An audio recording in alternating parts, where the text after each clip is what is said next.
India will have to put in a big performance against South Africa in this final Super 8 match of the tournament. Let's build up. Let's bring in another big question here on the show right now, because this is a question that a lot of people saying is over, but we feel that we need to get a definitive answer on whether the debate over Virender Sehwag has finally been settled or not.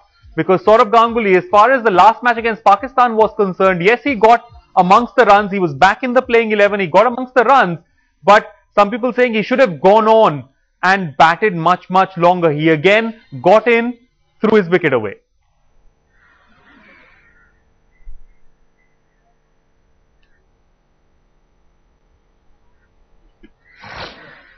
Yes, absolutely, and I said that on air, on headlines today, day before yesterday, that there was no pressure on him in that game. India were cruising, they needed run a ball, and Kohli was batting beautifully with him. He just needed to bat right throughout.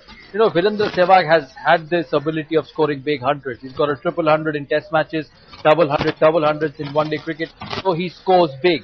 But sometimes when you're not scoring that runs consistently, you need a knock, you need an innings of 50, 60 to get into that mindset of transforming good batting into big innings.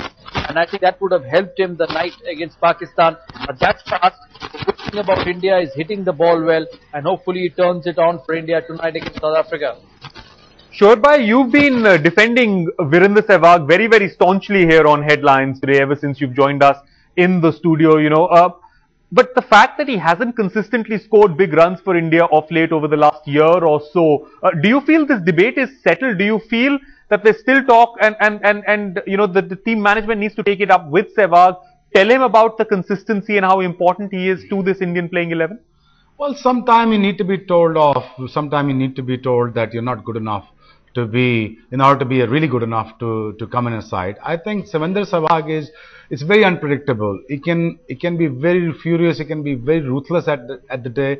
He can be really lethal. He can score quick runs, and you cannot take him very lightly every now and then. When he gets going, then you are in big trouble. And he can score he scores on such a pace that he can, you know, get 100 in T20 with no time. So I think this Virender Sehwag debate should be over now. He's in the team. He's playing. So I think he should be also concentrating on his game rather than talking or thinking about what newspaper has to say or what team selection or the selector is going to be thinking about him. What he should do is just go out there, play his normal game, what he knows best, go out there, hit the ball hard, and whatever he thinks is best should do it. And this debate is far from over. I think he's a great player. He has done well for India. But, you know, every now and then batsmen do go through a rough time. They do go through a bad patches. Obviously, when you're a star, you have a star status such as Virender Sehwag, such as anyone else, they're not going to perform well. If they're not going to perform well in a few matches, obviously they're going to be talked about. So this sort of pressure makes them a bigger player and makes them, you know, what they are right now. So I think this debate should be far from over right now. Okay.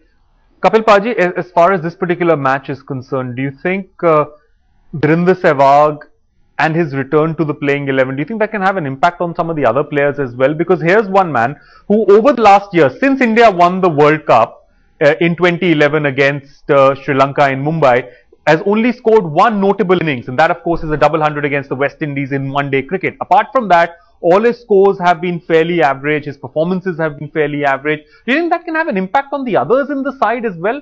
Because here's a player who keeps getting picked, keeps getting part of the playing 11, and if he's dropped for one match, we talk about why wasn't Virender Sehwag there. But when he does come back into the side, again we see that he doesn't go on and kick on from there and get that big score.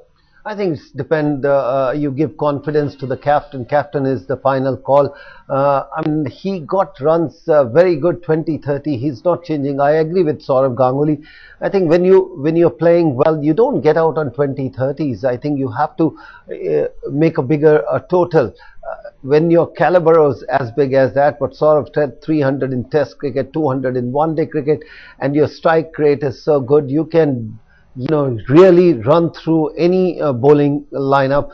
So then it's people do talk about that, you know, great player getting out in 20-30 is not very good. Now he's back. The media will keep on talking because that's what the media job is. But unfortunately, Virender Sehwag is giving opportunity for everybody to talk about them. He should just make and play cricket, make a bigger total when his eyes in.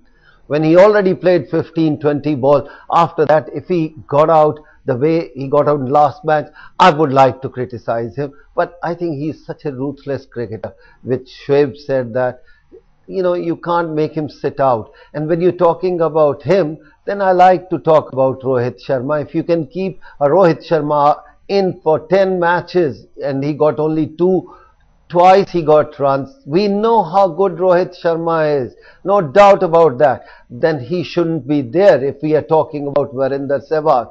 I love Rohit Sharma, but not the way he's playing. His performance have to step in to say, I like to play like Virat Kohli, I like to play like big other cricketers. Not like that. Virender Sehwag chapter to me is, he is always going to be in the news, but I love him.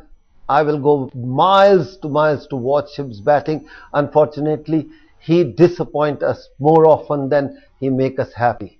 Well, let's hope today is not one of those days when he disappoints us and instead carries his Indian side into the semi-finals. Kapil Paji, how is this match going to pan out? What's your prediction for India versus South Africa? I think very difficult to predict. Yes, my heart says something. End of the day, it's such a short match. A thing can change in 2 overs or 3 overs. Let's hope both the team plays well. And my heart says, you know, India win. But again, mind says it's not going to be so easy. You don't even say South Africa against anybody. They can, even rest of the world, they can still a big challenge to all the teams. So unfortunately, they are just a big tournament come out. Somehow they don't play mature enough and their record doesn't seem very good. But again, I have my, you know, feeling they are going to play well. You can't stop a team of that caliber not to do well. Shoaib Akhtar, which side of the fence are you sitting on as far as India versus South Africa is concerned? Tough call. I wouldn't call no one's favorite. I think the both teams should play really well and should play really hard cricket. If Pakistan win today, it's going to add a little bit of pressure on Indian team because Pakistan has already gotten through if they do. But I really think that India really needs to bowl well and India really needs to chase well if they do. I think it's going to be a tough call. I'll probably say that's going to be a tough call. I think they both have an equal chance and I can't call anyone favorite right here, right now. Okay, so Shoaib Akhtar not sitting on either side of the fence, he's sitting firmly on the fence. Well, so, look, let's be realistic about it. Look, South Africa is hurt and South Africa obviously want to prove something. They still have a minor chance. If this much of a chance they have it, they're going to go out and grab it. And they will make sure that they'll really come out and they really come back hard in this game. In this manner, India might have to pay for it. Okay. It could be could go other way around. But I do think that South Africa needs to come back stronger in order to show this world, in order to show the cricket world that they are good enough side. Even they have a slight chance to come back in the semi-finals, and they're gonna make India pay for it. But at the same time, India do have one of the strongest batting lineup. They will exploit South African bowling, and their pace attack suits Indian batsmen. That's what I think. All right, very briefly, 20 seconds at that, Dada. Final words to you on the show. Dada is sleeping.